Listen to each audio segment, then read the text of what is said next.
Et salut à tous les amis, c'était Hygiene. On se retrouve aujourd'hui dans une toute nouvelle vidéo dans laquelle je vais vous faire un récap des grandes annonces qui ont été faites lors de la keynote d'Apple de ce soir, donc du 12 septembre 2023.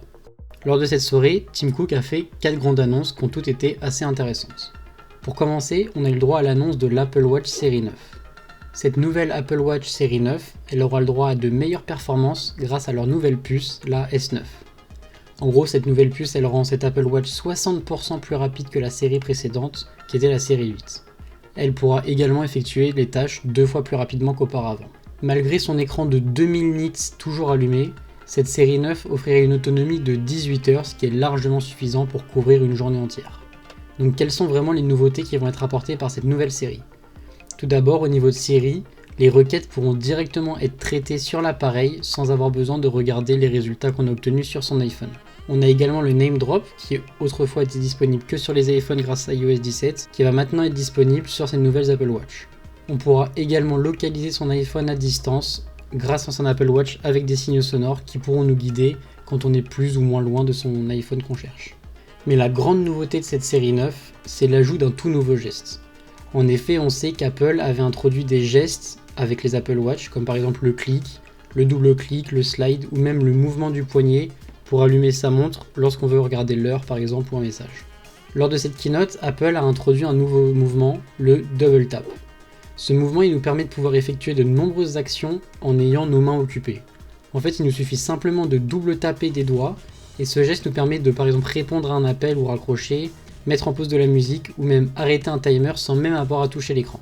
Cette nouvelle série 9 elle est disponible le mois prochain dans un tout nouveau boîtier en aluminium qui sera disponible en rose, en lumière stellaire, argent, minuit et leur fameux Red Product. Elle sera disponible pour un prix de 499 €. La deuxième annonce de cette keynote, qui est dans la continuité de la première, c'est l'Apple Watch Ultra 2. Ça fait maintenant 1 an qu'Apple a sorti sa première Apple Watch et aujourd'hui ils sortent enfin leur deuxième version. Cette nouvelle version elle sera équipée de la puce SIP9 et elle bénéficiera de toutes les nouveautés de la série 9 que je vous ai présentées auparavant. Donc l'utilisation de Siri directement sur sa montre, name drop, localisation, mais aussi ce nouveau geste, le double tap. Son écran pourra s'illuminer jusqu'à 3000 nits et il bénéficie d'un tout nouveau cadran qu'ils ont appelé le modulaire ultra. C'est un nouveau cadran qui utilise toutes les parties extérieures de l'écran pour afficher des données en temps réel.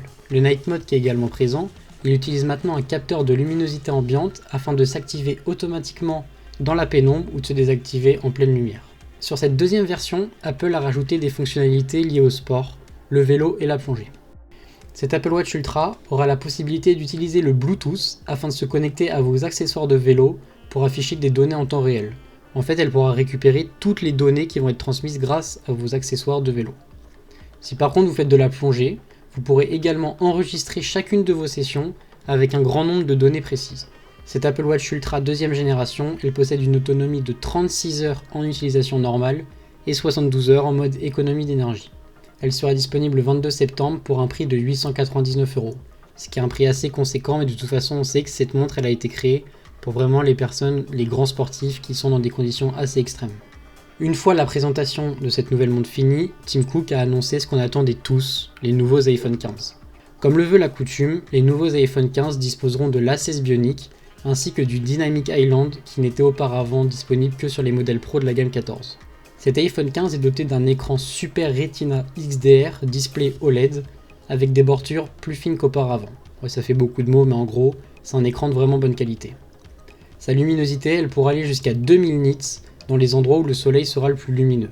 Ce super écran, il sera disponible en 2 tailles, 6,1 pouces pour l'iPhone 15 et 6,7 pouces pour l'iPhone 15 Plus. Côté photo, ces modèles ont bien sûr subi des améliorations par rapport à l'année précédente. Tout d'abord, ils seront dotés d'une caméra principale de 48 mégapixels, ce qui est quand même une nette amélioration pour des modèles non pro. On aura également un capteur quad pixels ainsi qu'une meilleure capture de la lumière. Du côté du téléobjectif, celui-ci sera un téléobjectif x2 qui pourra prendre des vidéos en 4K tout en conservant la qualité d'un zoom optique classique.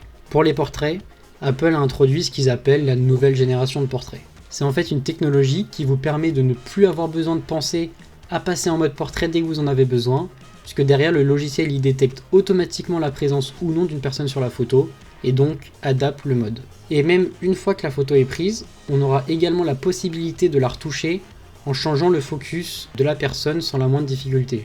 Donc par exemple, si on a deux personnes sur la photo et qu'on préfère accentuer le focus sur l'une ou sur l'autre, et ben ça ce sera disponible même après qu'on ait pris la photo, de façon assez simple. Sur ces nouveaux modèles, Apple a aussi amélioré sa batterie qui dure au moins une journée, et aussi son système de localisation qui nous permet maintenant de chercher nos amis de manière très précise dans des endroits où il y a pas mal de monde, si bien sûr nos amis ont accepté de nous partager leur position. Donc c'est assez pratique quand on s'est un peu perdu, on regarde notre téléphone qui nous guide de façon très précise, justement grâce à leur nouvelle technologie de localisation. Apple a également amélioré la qualité des appels audio en permettant d'isoler notre voix de tous les bruits parasites qui sont présents en arrière-plan. Pour la recharge, ils ont enfin décidé de passer sur une prise USB Type C sur tous leurs modèles d'iPhone. Donc on aura l'USB Type C mais aussi le MagSafe qui restera bien entendu toujours disponible. Ces deux nouveaux modèles ils seront disponibles le 22 septembre au prix de 969 € pour le 15 et 1119 € pour le 15 Plus en 5 coloris, du rose, du jaune, du vert, du bleu et du noir. Et maintenant la dernière annonce de cette keynote, l'iPhone 15 Pro et 15 Pro Max. Les modèles Pro, eux, ont eu le droit à un tout nouveau design en titane, qui est un matériau qui permet à la fois de le rendre plus léger mais aussi plus résistant. Malheureusement, mis à part ce changement de design, on n'a pas eu de grosses nouveautés comme on avait eu sur les modèles 14 Pro auparavant avec le Dynamic Island. Ces modèles Pro, voilà, ils seront dotés d'une toute nouvelle puce, l'A17 Bionic, qui permet à ce nouveau modèle d'être 4 fois plus rapide que les modèles précédents et de pouvoir faire tourner tous les jeux les plus gourmands qui auparavant étaient disponibles que sur console.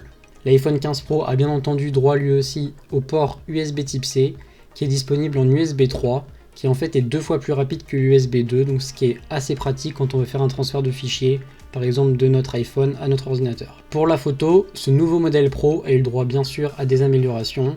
Le capteur principal de 48 mégapixels est encore plus gros que le précédent. On a une distance focale qui va de 24 nanomètres jusqu'à 35 nanomètres. On a un téléobjectif x3 sur le modèle Pro et x5 sur le modèle Pro Max. On a une meilleure stabilisation avec plus de 10 000 micro-ajustements à la seconde. Un ultra grand angle amélioré avec un mode nuit et un revêtement anti-reflet, et une macro-photographie plus performante. Donc pour ceux d'entre vous qui n'auraient pas forcément réussi à tout comprendre, en fait toutes ces nouveautés elles permettent de meilleures performances photo, que ce soit pour les selfies, les photos en faible luminosité, le mode nuit, ou même les vidéos qui peuvent être filmées en 4K à 60 fps.